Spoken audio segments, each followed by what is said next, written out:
दोस्तों, ये सॉल्यूशन है वर्ग 8 का मतलब क्लास 8 का एक्सरसाइज 13.2 क्वेश्चन नंबर 2 का। क्वेश्चन बोल रहा है एक समलंब चतुर्भुज ए बी सी डी में ए बी सी डी एक समानांतर है। जो यहाँ पे आप देख सकते हैं ए बी जो है वो समानांतर है किसके, सी डी के समानांतर है, मतलब आमने सामने की है। जहाँ पे हमें दिया हुआ है A B 30 centimetre, A B जो दिया हुआ है वो है 30 सेंटीमीटर, बी सी जो है बी और सी जो है वो दिया हुआ है 15 सेंटीमीटर, डी और सी जो दिया हुआ है वो है 44 सेंटीमीटर, ए और डी जो दिया हुआ है वो है 13 सेंटीमीटर और हमसे पूछ रहा है कि समलंब चतुर्भुज का क्षेत्रफल ज्ञात कीजिए। यहाँ पे ये क्वेश्चन थोड़ा लंबा है, कोई बात नहीं, आप इत्मीनान से इसे देखें। आप एक बार इसे देख लेंगे क्वेश्चन बहुत अच्छे तरीके से आप समझ जाएंगे, फिर आप कभी भूल नहीं सकते हैं, रिवीजन तो करना ही पड़ेगा। फिर देखिए यहाँ पर जो हमें भुजाएं दे रखे हैं ए बी 30 सेंटीमीटर, वो हम सबको जो जो दिए हुए हमें सब हम यहाँ पर लिख दिए हैं, देख लीजिए आप, ठीक है। अब यहाँ पे बात आती है कि जो हमें समलंब चतुर्भुज जो है उसमें एक ट्रायंगल का निर्माण हो रहा है।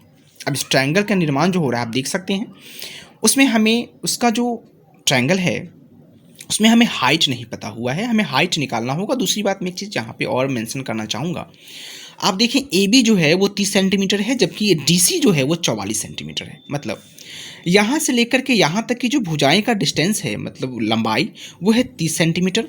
तो यहाँ से डी से ई तक की जो लंबाई है वो हो जाएगी 30 सेंटीमीटर, लेकिन यहाँ पे दिया है 44 सेंटीमीटर। तो 44 सेंटीमीटर से जो आप 30 घटा देंगे तो जो बचेगा वो हो जाएगा ई और सी का डिस्टेंस, ठीक है। ई और सी भुजाएं की जो लंबाई हो जाएगी वो हो जाएगी आपका 14 सेंटीमीटर।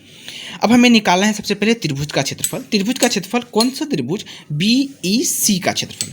जब आप बी सी का क्षेत्रफल निकालेंगे तो आपको यहाँ पे लिखना होगा बी सी जो है वो 15 सेंटीमीटर, बी ई जो है वो 13 सेंटीमीटर और ई सी जो है वो 14 सेंटीमीटर। जब आपको त्रिभुज की तीनों भुजाएं का मान अगर पता होगा तो आप त्रिभुज का सूत्र वो लगाएंगे जो होता है ह्यूरन सूत्र का, जो होता है a plus B plus C by 2। जब उसके साथ आपको s निकल जाएगा, फिर त्रिभुज का क्षेत्रफल निकालते हैं root under s into S minus A S minus B S minus C करके।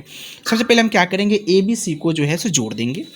तो यहाँ पे बी ई जो है वो 13 सेंटीमीटर है जो मैंने यहाँ पे लिखा हुआ है, और बी सी जो है वो 15 सेंटीमीटर जो मैंने यहाँ लिखा हुआ है, और ई सी जो है 14 सेंटीमीटर जो मैंने यहाँ लिखा हुआ है, और 2 से इसको डिवाइड किया है। जब आप इस सबको जोड़ेंगे 13, 14, 15 को आप जोड़ेंगे तो 42 आएगा, और 42 को 2 से आप डिवाइड करेंगे तो 21 सेंटीमीटर आ जाएगा। अब बी ई सी का क्षेत्रफल जो आप यहाँ पे लिख रहे हैं, देख लीजिए बी ई सी का क्षेत्रफल।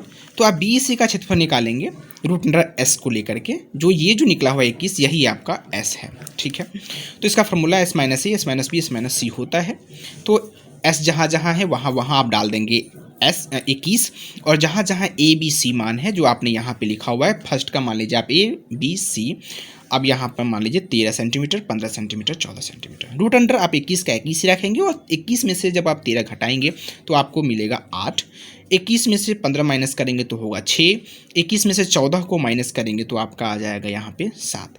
जब आप इस सबको गुना करेंगे, सॉरी मैंने यहाँ पे नहीं लिखा हुआ है, आप कर लेंगे, और जब इसका आप भुजा निकालेंगे तो आपका आ जाएगा 84 वर्ग सेंटीमीटर, ठीक है। शायद मैंने किया और तुरंत उसका वर्ग निकाल दिया, जिसके कारण मैं यहाँ पे भूल गया लिखने का। आप लोग इसको गुना कर लेंगे, इतना तो कर ही सकते हैं। इसका मैंने आंसर निकाल दिया है, जो त्रिभुज का क्षेत्रफल हो जाएगा वो 84 वर्ग सेंटीमीटर हो जाएगा। अब हमारे पास क्वेश्चन आती है कि ई बी सी का क्षेत्रफल तो आपने निकाल दिया, अब यहाँ पे आपको निकालना है बी ई सी का एक और क्षेत्रफल जो होता है त्रिभुज का क्षेत्रफल 1/2 इंटू आधार गुने ऊंचाई। क्योंकि अब मुझे ऊंचाई तो पता हो चुकी है, अब सॉरी ऊंचाई तो पता नहीं हुई है, अब मुझे ऊंचाई निकालनी है। तो यहाँ पे क्या होगा, बी सी का क्षेत्रफल जो भी आपने निकाला है 84, वो आप यहाँ लिखेंगे, 1/2 के 1/2 ही छोड़ देंगे, और जबकि आधार जो आपका यहाँ पे दिया हुआ है यहाँ से लेकर के यहाँ तक जो डिस्टेंस है 14, वही आपको लिखना है।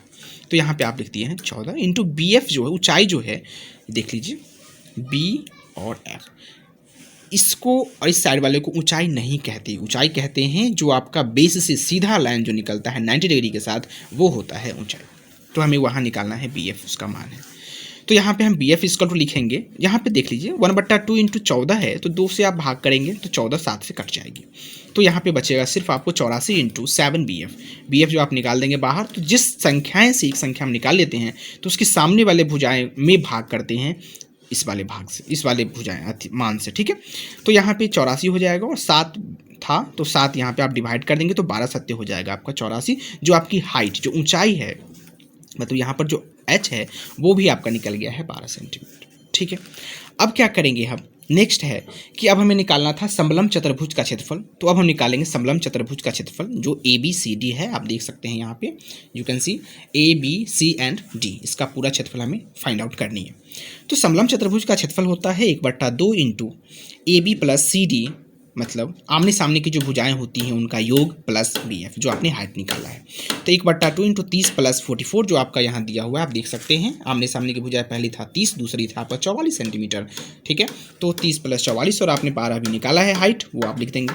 अब यहाँ पे देखिए 2 से जो है 12 डिवाइडेबल है, आप डिवाइड कर देंगे 6 से, और 74 और 6 को जो आप मल्टीप्लाई करेंगे तो आपका आ जाएगा 444 वर्ग सेंटीमीटर, ठीक है। तो ये आपका आंसर है। आई होप कि आप अच्छी तरह से समझे होंगे। इसमें कोई डाउट होगा तो आप कमेंट सेक्शन में ज़रूर मेंशन करें। तब तक मिलते हैं फिर दूसरी वीडियो में, तब तक के लिए धन्यवाद।